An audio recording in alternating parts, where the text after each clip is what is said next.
Halo semua, perkenalkan nama saya Oktavia Berliana Dolog-Saribu. Saya adalah salah satu CPNS dari Kementerian Perhubungan. Unit kerja saya ada di Pusat Pengembangan Sumber Daya Manusia Perhubungan Udara yang berada di Tangerang, Curug. Saya adalah salah satu peserta Diklat Latsar atau latihan dasar CPNS yang merupakan salah satu syarat untuk menjadi PNS. Di sini saya akan menjelaskan atau menerangkan sedikit tentang manajemen ASN. Apa sih manajemen ASN itu?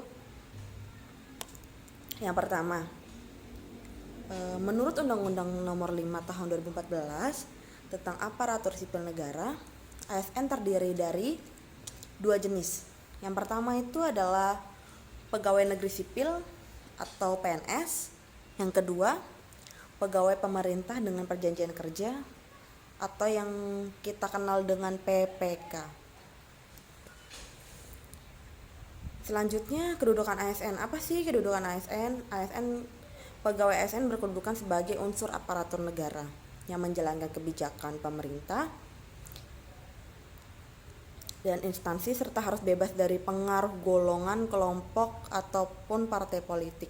Yang artinya ASN dilarang untuk memihak ke suatu golongan atau kelompok ataupun partai politik. ASN harus bersikap netral. Selanjutnya, peran ASN. Apa sih peran ASN? Peran ASN sebagai perencana, pelaksana, dan pengawas penyelenggara tugas umum pemerintahan. Jadi selain dia sebagai perencana, juga sebagai pengawas.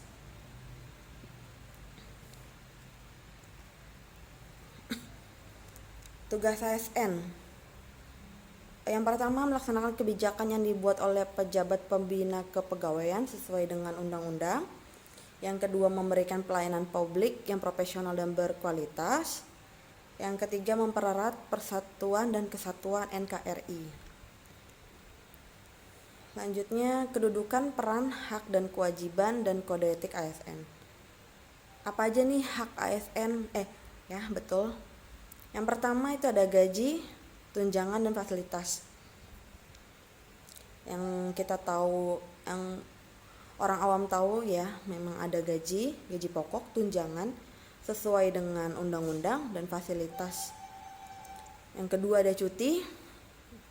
Yang ketiga jaminan pensiun dan jaminan hari tua. Yang keempat perlindungan. Yang kelima pengembangan kompetensi. Bedanya dengan PPK apa? PPK yang pertama ada gaji dan tunjangan.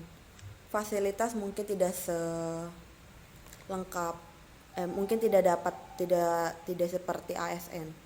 Yang kedua cuti sama PNS juga mendapatkan cuti. Ketiga perlindungan, PNS dan PPK mendapatkan perlindungan. Yang keempat pengembangan kompetensi, sama PNS juga ada pengembangan kompetensi. Tetapi di PPK tidak ada jaminan pensiun dan jaminan hari tua.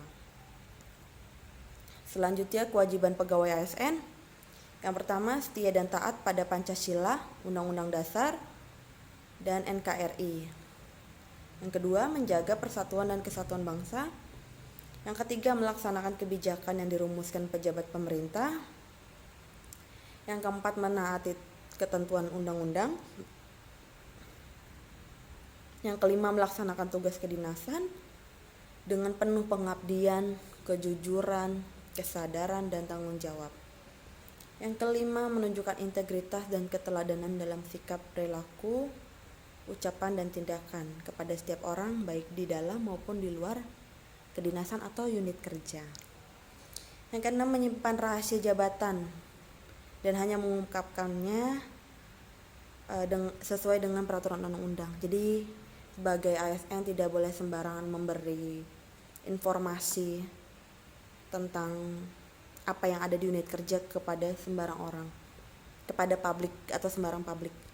Harus sesuai dengan undang-undang. Mana nih yang perlu kita kemukakan atau mana yang perlu menjadi rahasia unit kerja atau menjadi rahasia pemerintah. Yang terakhir, bersedia ditempatkan di seluruh negara NKRI. Kemudian ada kode etik dan kode perilaku ASN. Itu ada 12 poin. Yang pertama, melaksanakan tugasnya dengan jujur, bertanggung jawab dan berintegritas tinggi. Kedua, melaksanakan tugasnya dengan cermat dan disiplin. 3, melayani dengan sikap hormat, sopan dan tanpa tekanan. 4, melaksanakan tugasnya sesuai dengan peraturan perundang-undangan. 5, melaksanakan tugasnya sesuai dengan perintah atasan atau pejabat yang berwenang yang ada di unit kerja. 6, menjaga kerahasiaan yang menyangkut kebijakan negara. 7, menggunakan kekayaan barang milik negara secara bertanggung jawab dan efektif. 8, menjaga agar tidak terjadi konflik kepentingan dalam melaksanakan tugasnya. 9, memberikan informasi secara benar dan tidak menyesatkan kepada pihak lain. 10, tidak menyalahgunakan informasi internegara tugas kepada sembarang orang atau yang untuk menguntungkan diri sendiri. 11, memegang teguh nilai dasar ASN dan selalu menjaga reputasi dan integritas ASN. 12, melaksanakan ketentuan peraturan perundang-undangan mengenai disiplin pegawai ASN. Kemudian ada fungsi kode etik ASN. Yang pertama, sebagai pedoman, sebagai panduan birokrasi ASN dalam menjalankan kewenangan agar tindakannya dinilai baik. Yang kedua, sebagai standar penilaian sifat, perilaku, dan tindakan birokrasi. Yang ketiga, etika birokrasi penting sebagai panduan norma bagi aparat birokrasi dalam menjalankan pelayanannya kepada masyarakat. Kemudian ada namanya sistem merit dalam manajemen ASN. Apa sih keuntungannya bagi organisasi dan bagi ASN? Yang pertama, bagi organisasi mendukung keberadaan prinsip akuntabilitas yang saat ini menjadi tuntutan dalam sektor publik. Yang kedua, bagi ASN sendiri menjamin keadilan dan juga penyediaan ruang keterbukaan dalam perjalanan karir seorang pegawai. Berikut alur